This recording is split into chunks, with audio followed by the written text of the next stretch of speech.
Ashamaa kabajamtootaa fi hordoftoota keenya har'aan tana egaa gaaddisaa Badiruutii fi aartistii keenya kabajamaa aartist Nadhii Galamsoo nama jabaa jechuun nama jabaa sabni kun qabu nama ol hin bahin garuu kan sabaaf hojjechaa jiru nama lammiif hojjechaa jiru nama jabaa wajjin jira. Har'a egaa akka ajaa'ibatti wajjin fataa jecha oollee kunoo har'aan tana interview xiqqaa tokko qabannee isinii dhufnee jirra. Mee duraan dursee mee har'a eenyu hojii jirra? Duraan dursee akkamiin nagaa jettanii akkasumatti egaa har'aan tana fataa jechuu jirra. Anis maqaan kiyya Nadhii naan jaan Nadhii Galamsoo. Weellisaa Nadhii Galamsootiin jaama. Weellisaa Nadhii Galamsoo egaa weellisaa Nadhii Galamsoo aartist Nadhii Galamsoo mee har'aan tana gaaffii deebii xixiqqoo takka jechuun interview bakka xiqqaa tokko hordoftoota keenya haga nu jala jiru xiqqaa tokkoof interview goona. Mee weellistoota Oromoo keessaa weellisaan ati akkaan jaalattuu fi akkaan dinqisiifattu hojii isaatillee dinqisiifattee jaalatte weellisaa kami? Dhugaadha. Weellisaan haalaan jaaladhu. Kan dhiiga kiyya keessa jiraa jee yoon sitti himee amanuu hin dandeenye. Doktara kabajaa aartist Alii Birraa. Alii jechuun Adeeroo keenya. Kan fakkeenya addunyaa nama poozitiiv ta'ee nama yoo silaa weellisuu baatillee eenyummaan isaadhaa addunyaa irratti calaqqisu.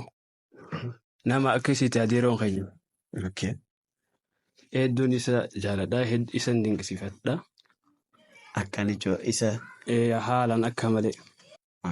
Mee hojii isaa keessaa maaltu akka isa haalaan jaalattuu fi akka dhugaan hidda keessa seenu kasi taasise maali? Wanni haalaan akkaan egaa waan nama tokko sababa tokkoon jaalatta waan irra jaalattu qabda waan irra si jaalachiisu jira. Maaltu akka isa jaalattu si taasise mee? Wanni akka isa jaaladhu na taasise.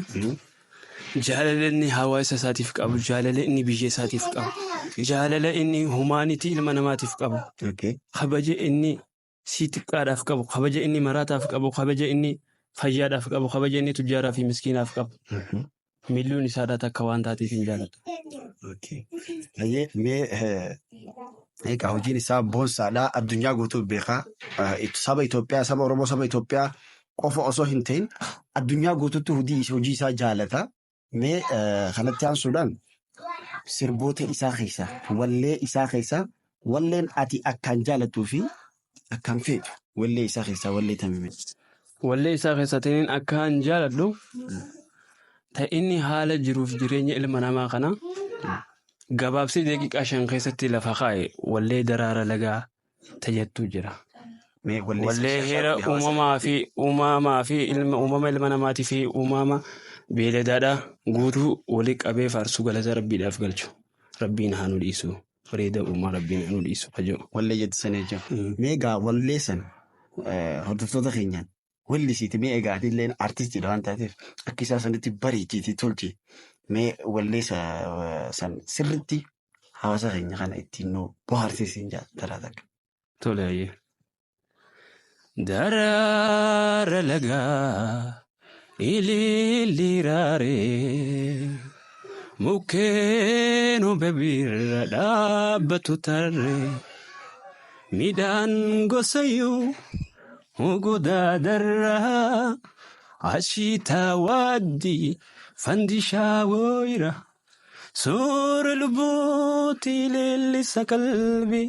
Toosuma waartuu badhaasa rabbii bareenni uumaa faaya addunyaa dhihana qalbii ifa jireenya himanni fixuu dubbii dheeressuun bareeda uumaa rabbiin haa nu dhiisu jedha. Bareeda uumaa rabbiin haa nu dhiisu. Egaa kabajamtootaa fi hordoftoota keenya hundi keessan yuutuuba gaaddisaa Badiruu ijoollee seenaatii sabskiraayib godhaa. Akkaawuntii keenya tiktookaa kanallee follow, like, share godhuudhaan riipost godhuudhaan viidiyoo kanas akka nama hedduu bira ga'u nu taasisaadha. Egaa aartist Nadhiin keenya hojii boonsaadhaan as bahuudhaaf waa xiqqoon nu hafe hojii ajaa'iba. Jaalalaaf biyya fi fageenyi hin dooqajoo. Jaalala biyya isaa qabu yeroo biyya ormaa jiraate sanitti jaalala hawaasa isaatiif lammii isaatii fi saba isaatii fi biyya isaatiif qabu yeroo achi taa'ee daawwatee biyya dadhabee akkaataa inni jaalala biyyaa itti ibsatee hedduu nama gammachiisu keessa kiyyattee fi. Sirba achi taa'ee sirbe san bakka sirriitti akka ajaa'ibatti walii guutuu guutuutti ni qabdaa. Yaa qabaannaanuma waan isaa guutuu wanni na keessa hin jirre hin jirtu. Egaa akkasumatti jaalala biyya fi fageenyi hin dahu jaalala biyya fi fageenyi hin dahu miilataa malee garaan biyyaan bahu magaalee biyyatoo. Ayootoo yaa gudee yaadni keeka malee nawaadee qilleensi kee kan jiru fi dheeksa gannaa bonaa birraa fi badheessa liliftu magarsiitu hundaa ayoo suman yaadaa.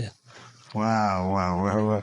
Wallahi iddoo anammaan tana irra guddaa gadi fageenyaan gisee ati na bira teessee mul'istu kanan gadi fageenyaan hiikkaan isaanis naa galee maal akka wallisuu barbaadellee amma seera naa galu.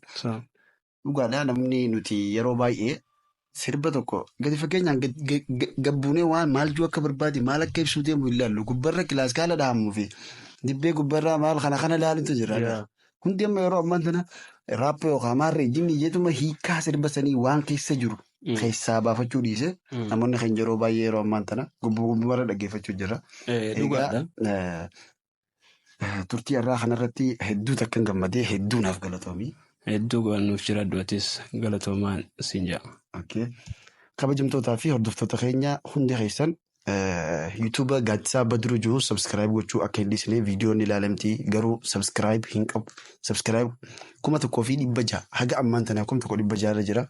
Egaa sabskiraayib godhaadhaa ol nuqaasaa nu jajjabeessaa isin qabna isiniin jenna.